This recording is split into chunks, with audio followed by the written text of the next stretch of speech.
le canton, c'est une grande première, hein, donc c'est les premières navettes qui sont mises en place dans le canton de Vaud.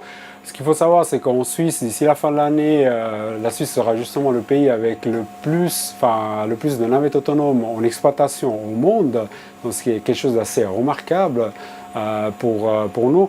Et avec cette mise en place, nous, on arrive à proposer effectivement une offre de transport public aux habitants de Cossonay avec une desserte très fine qui peut correspondre tant aux pendulaires qu'aux écoliers, mais aussi aux personnes qui doivent se déplacer pour aller faire les courses pendant la journée. Nos navettes s'intègrent vraiment dans toute la chaîne de transport public. Donc effectivement, si les gens vont consulter un horaire dans le site mbc.ch pour chercher l'itinéraire depuis leur domicile jusqu'à leur destination, ils verront apparaître aussi l'offre de la navette. Donc c'est vraiment un maillon de plus dans le transport public qu'on offre aux habitants de Cossonay. Les règles de circulation sont programmées à l'avance, tout ce qui est priorité, passage piéton, où est-ce que la navette doit s'arrêter. Donc c'est moi qui fais la programmation.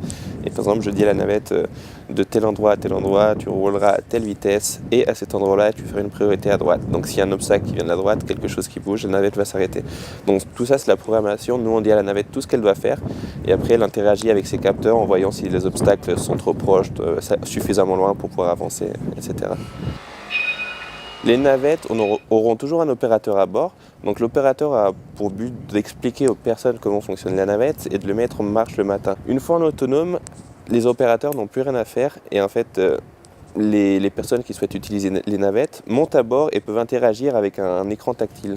Et donc il y a 8 stations de programmées sur le parcours et donc ils ont juste à choisir une des stations sur le parcours.